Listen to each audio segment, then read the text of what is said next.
Well, Hungary is pissed, and they are ready to fight back against Ukraine for attacking its oil pipeline at the very moment that Zelensky was meeting with Trump in Washington, D.C. Hungary called it, quote, outrageous and unacceptable, and writing that whoever attacks our energy security is, in fact, attacking our sovereignty. Imagine that. Imagine if Germany had said that after the United States and its Ukrainian friends blew up the Nord Stream pipeline. No, Germany rolled over like a beta dog, had its belly rubbed. And then, of course, we saw the destruction of Germany. We know where that sits right now. Yeah, they called it, quote, outrageous and unacceptable, attacking our sovereignty. And now Hungary is threatening to fire back, threatening Kiev with electricity cuts, threatening to cut off its electricity after it bombed its pipeline. What are they thinking attacking a NATO country? More on that part of the story in a second. Meanwhile, is Poland digging its own grave and about to make a big mistake, taking a hard line against Putin and Russia? A new poll out of Poland is showing something pretty striking. More than half of the Polish public, over 50%, are dead set against Ukraine making any territorial concessions to Russia. What?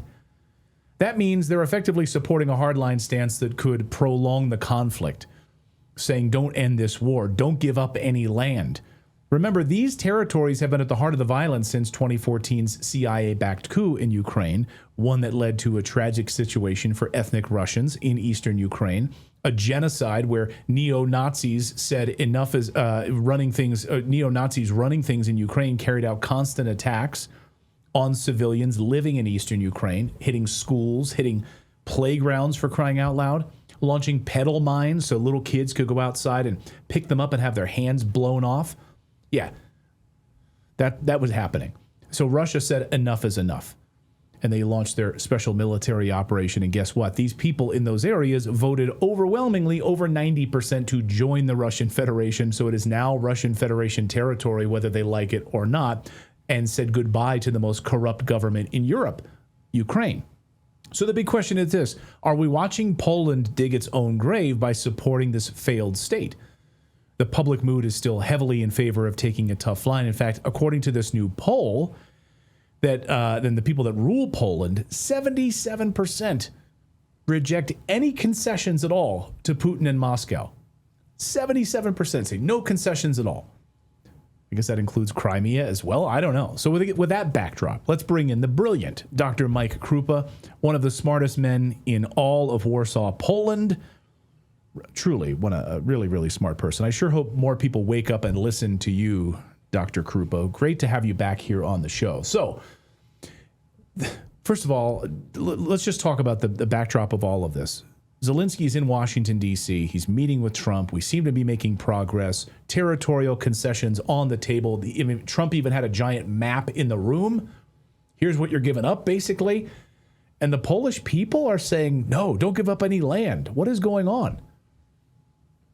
Yeah, great to be back on the show, guys. That poll that you mentioned was conducted by a polling company called Ibris for one of our mainstream weeklies called Rzeczpospolita. And the results are pretty surprising, but in a way not surprising, because as you mentioned, there's a number there that 70%, and this has to be mentioned, of the voters of the current liberal left-ruling coalition do not want to make any sort of compromises with Moscow. They don't favor any compromises with Moscow regarding ending the war in Ukraine, which is not surprising because the entire foundation of the current coalition government in Poland is based on rabid Russophobia, uncompromising Russophobia, and basically bandwagoning with anything that the European Union and Berlin basically propose in this regard.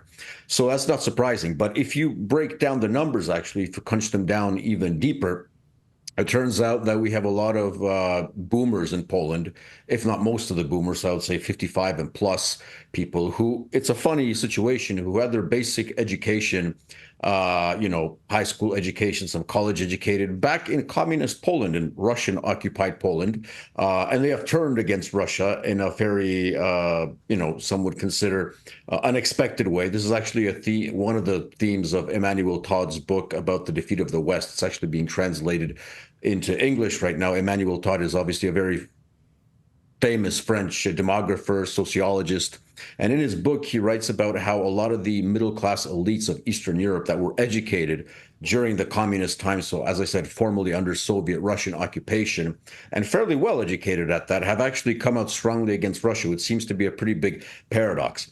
But if you crunch the numbers even deeper, it turns out that the smart layer in Polish society is actually people under 40, because over 50% of 30 plus aged Poles are actually willing to compromise, to come to a compromise when it comes to ending the war in Ukraine. And these would be mostly the voters of the Confederation Party that we've discussed many a times on your show.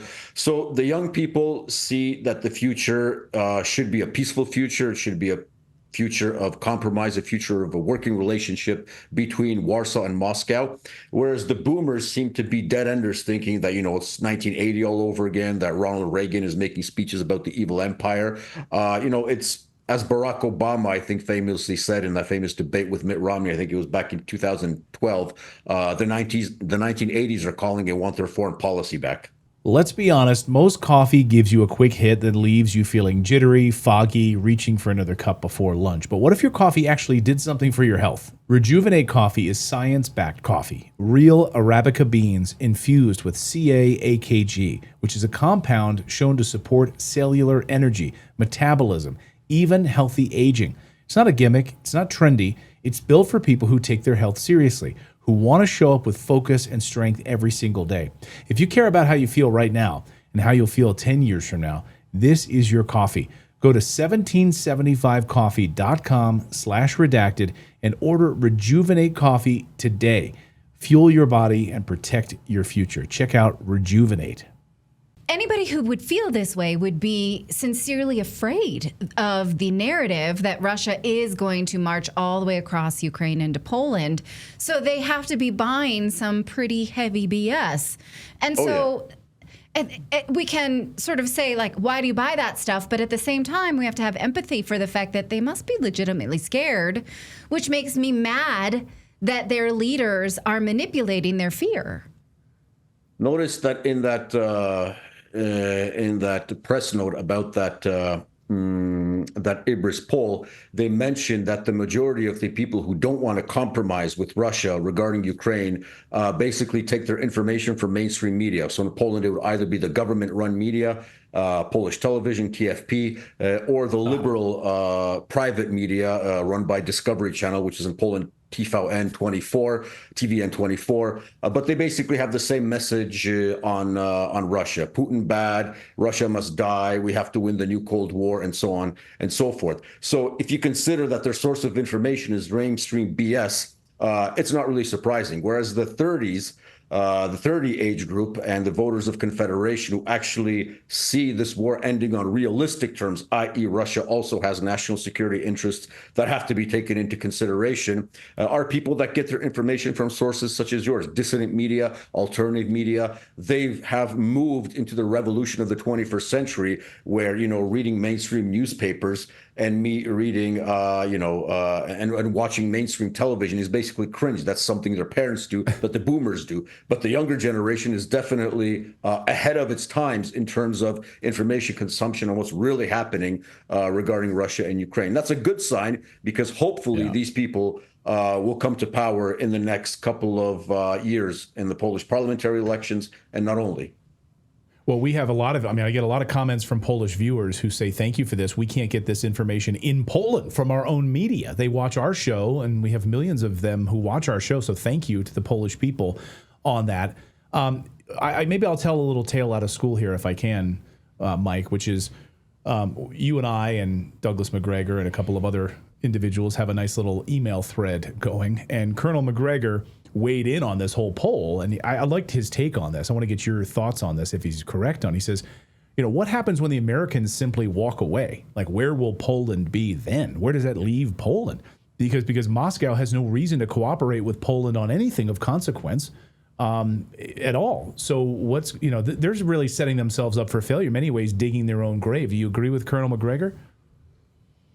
I do. Now, from what I've noticed, the Russians aren't vindictive in their foreign policy. They're professionals. So even if we reach a grand compromise regarding Ukraine, and for example, as the aforementioned Emmanuel Todd mentions in his book, there will come a time when there will be a grand rapprochement between Germany and Russia. It's just a matter of time, because the economy of Germany needs Russia and Russia needs Germany. It's just a natural alignment. But there's a country in between. It's called Poland, my country, that should be doing everything in its power to get on the good side of Russia. That's why I wrote an article for one of Poland's mainstream periodicals this week, the conservative Dozecie Weekly, about how President Nawrocki can potentially do a Nixonian-style pivot in opening up relations with Moscow, hopefully. President Nawrocki, I hope you read that article. I'm in contact with some of your advisors, so maybe they sent a word to you in that regard. But I would agree with you that even though Russians will not be vindictive regarding Poland in terms of professionally conducting foreign policy, we might lose out on a lot of occasions. That's why I say what we should be doing at this point, in this pivotal moment of the beginning of the end of the Ukrainian war, hopefully, which started in Anchorage, is we should be at the forefront of already building, back channels to Moscow. Just like Viktor Orban is doing overtly, just like Robert Fico is doing overtly. And I'm pretty sure a lot of Western European governments are doing in a back channel way. It's just we're not hearing about it. Poland cannot be a reactive player in terms of building a new European security architecture. We have to be an active player. And that's what I postulate in this article that I wrote about President Nawrocki's Eastern chance, as I called it. Hopefully it'll come to fruition because, as you mentioned, we don't want to be left with our hands in the toilet, as the old Polish saying goes, when everything is said and done. I don't know how that's an old Polish saying. I need to get a book on the old Polish sayings. Don't put your hand in the toilet. Hand in a toilet. Don't. It's a long story. Yeah, I imagine. Someday over beers, you'll have to tell me about that. But you did bring up Viktor Orban, and Hungary is on the table. So is it why? I mean, what's your assessment of why in the hell Ukraine decides to attack Hungary? And literally, you have the Hungarian government saying you're attacking our sovereignty, and they're ready to fight back. Is it because of the relationship now, Viktor Orban trying to, be out there in front with a relationship with Putin post-war here? Like, this seems madness to me. A NATO country? Yeah, for sure. Consider that it was Politico that was reporting in the last 24 hours that apparently the White House is eyeing Budapest as a place of the Zelensky-Putin meeting. Now, we know that Prime Minister Orban has been at the forefront of doing his sort of, shuttle diplomacy in the last year when he was sort of the head of the European Union. He went to Moscow, he went to Kiev, he went to Beijing, and he ended his diplomatic tour in Mar-a-Lago. So I think he sort of set the stage for some of the things that Donald Trump is saying. And I would remind you that I think it was 2 days ago at a press conference that the president said, according to my discussions with Viktor Orban, we know that the Russians are a powerhouse, and we know that the Russians are going to win this war. They defeated Napoleon, they defeated Hitler, and he referenced Viktor Orban, his friend Viktor Orban. So they've had these discussions. The Hungarian prime minister has left some sort of mental impact on the president, which is a good thing, because he's the only sane European leader that's talking sense into the president's ear, which is good. And the more Viktor Orban President Trump hears, the better for the United States and the better for peace. So what I think Ukraine, was trying to do at this juncture was basically a sort of bitch slap towards Hungary, saying, in any way that we can slap you, we're going to do it while we still have the chance. But it's very immature. From what I gather, that pipeline has already been brought back up, and it also affected Slovakia's energy, from what I understand. Yeah. Also, not only Hungary's grid. So it's just Zelensky showing, their middle finger. I don't know whether he took, a little bag of white powder into his nose when he came back from Washington and ordered that. Could be, who knows, it's Zelensky.